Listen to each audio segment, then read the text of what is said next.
All right, so we'll get started. Good afternoon. My name is Michael Beckner, Michaelbeckner. I am the Chief of Oklahoma State University Police Department. Uh, what we're talking about today is an incident that happened last night about 3:40 in the morning. The Oklahoma State University Police Department overheard a call on the Stillwater radio channel of an injured person at McDonald's on Duck Street. Our officers were the first to arrive. They started rendering aid to an individual who seemed to be suffering from some gunshot wounds. About the same time, our dispatch and Stillwater dispatch also started receiving calls of shots being fired around our campus somewhere. Then we started getting more directions of where it was at. It was on McElroy at one of our residential halls, outside of one of our residential halls. Our officers responded immediately there. Stillwater took care of the victim at the McDonald's. Upon arrival, there was multiple vehicles leaving the scene, and officers secured the scene, started talking to people. There were no victims on scene when we arrived. There was no threat once we got there. We secured the scene. All parties were taken to a secure location to begin the interview process. We then learned at several minutes later, that another victim had been dropped off at Stillwater Medical Center suffering from gunshot wounds, and learned it was a student, and learned that the shooting happened outside the residential hall on McElroy. As we were investigating, we then learned from Cushing Police Department of a third victim who said he was shot on OSU campus and was taken to Tulsa Medical Center, has since left Tulsa Medical Center. The two victims that were at Oklahoma University Medical Center are in stable condition and had surgery, and both are in stable condition. We have one student and two non-students that were injured in the incident. The investigation is ongoing. We have assistance with the Stillwater Police Department and had OSBI come and work the crime scene to give us a 3D model and help us out on that. The OSU Police Department is the lead investigator on this, and we have full faith in our officers who are doing a wonderful job. With their quick response and the initial response, along with Payne County helping us out, we were able to secure the scene, make sure it was safe for our students, which is number one priority, and start investigating and find out what happened. At this time, we do not have anybody in custody, but we do have some solid leads, and we are asking the public for help. If they saw anything, as you know, that the first victim drove herself, approximately several miles to McDonald's before collapsing from the incident. Why did it start? Why did it start?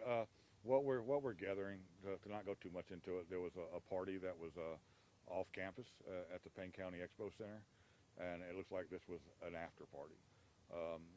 That party ended approximately 2:30, 3 o'clock in the morning. So this happened relatively quick upon arriving on campus. So it wasn't a party on campus. It was just an after party where people went, and it looks like there may have been some issues out there that carried over onto campus. What kind of issues? A disagreement between several people, and that's as far as I'll say at this point. The shooting take place in the street and the parking lot? It was in the parking lot. There was no shots fired inside any residential hall. They're apartment-style complex, so it started in a breezeway and into the parking lot, and then actually into the street. So it's a total of 3 victims, or could there be any you haven't identified? 3 victims at this point that we know about. No further have come forward or anything like that. I believe there was another young lady injured at McDonald's when she fell, during the incident there when the young man collapsed as he was getting medical treatment. Do you think the suspect could be an OSU student? At this point, the investigation's ongoing. We're going through all the evidence, and we hope to, as the day progresses, that we come to a swift conclusion on what happened. How long did it take to secure the area while that happened? Officers were there within minutes, and then once they were there, they actually took people out of several cars in the parking lot at gunpoint to make sure it was secure and they were safe.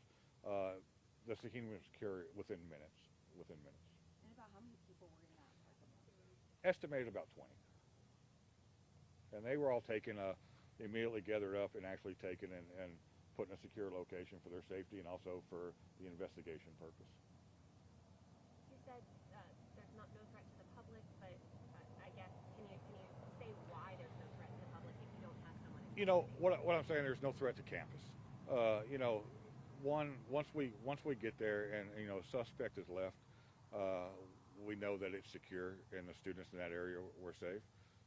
As the investigation goes on, you know we feel that we're moving in the right direction, and we feel there is no threat at this time, imminent threat to the public or the campus. Describe, I mean, what it's like. This is homecoming weekend. It's such a celebration, and for something like this to happen. Yeah, I agree. You know, and if you look right now throughout the country, if you look, LSU's had two shootings at the last two football games. There was multiple shootings at HBU's over last weekend at homecomings. You know, it's unfortunate. You know, people are here to celebrate. You know, relive their youth when they were in college. Um, and there's multiple events. You know, the walk around, the parade, and then the football game. So you know, we don't want this to you know overshine the what it's all about on homecoming. There's events that happen like this. It's unfortunate, um, and that's what we're here for. We're here to keep people safe and secure. And when we do have something happen, investigate it and bring it to a just conclusion. Is there anything to be done to make sure something like this doesn't happen again? You know, I wish you could say yes. You know, we're a town. You know, a university is just a city within a city. There's 30,000 people here at OSU in close quarters. You know, our officers patrol 24 hours a day. We're here, you know, 7 days a week. We have great cooperation with our local partners. When we do have something like this, everybody responds within minutes. Um, we do a wonderful job. I wish it was a perfect world, but it's not. But we are ready and prepared when stuff does happen. What's the policy on firearms? You know, there again, you're not supposed to have a firearm on campus. But you know, it goes to the saying: people who are going to break the law have firearms. Can you speak to the preliminary nature of the injuries? Preliminary, we had one individual suffer multiple gunshot wounds, and the other two were just one. All persons are stable right now.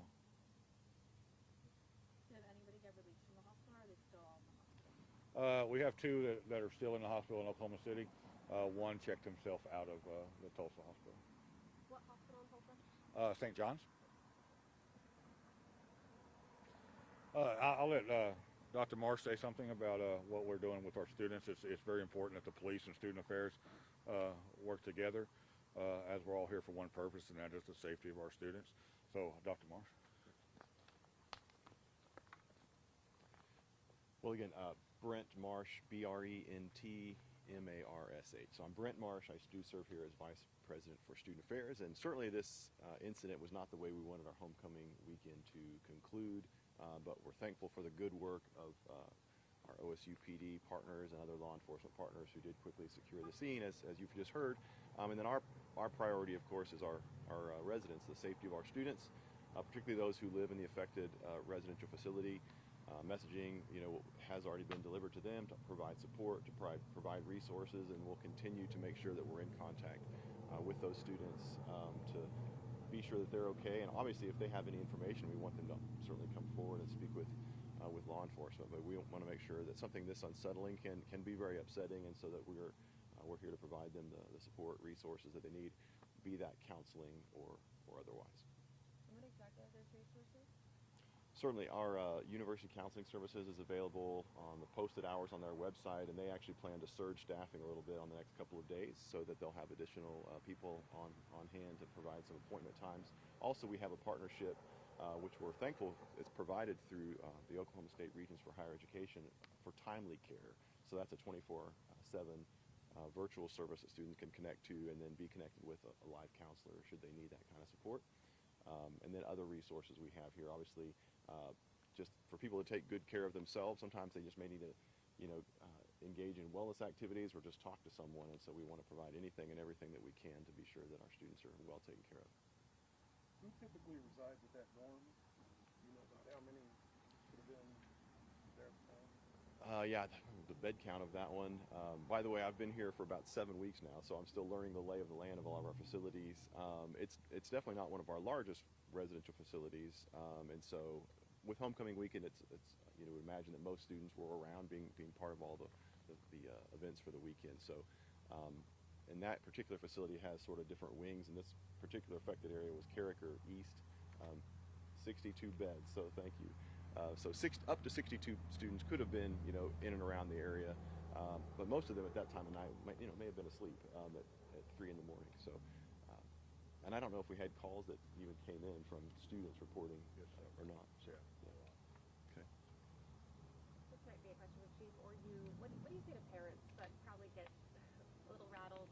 Certainly. By something Yeah. like That would be very understandable that, you know, our parents might be concerned. I would be as a parent as well. And so, again, I want to just assure them that we did have law enforcement on the scene very, very quickly.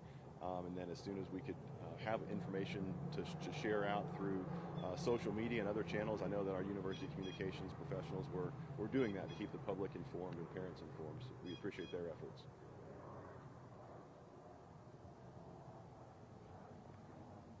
Thank you, guys. Thank you. Thank you. Thank you, guys. Now the big question, which Greek house won the? Yeah. I think I heard Farmhouse and Cap Alpha Theta was their partner, I think.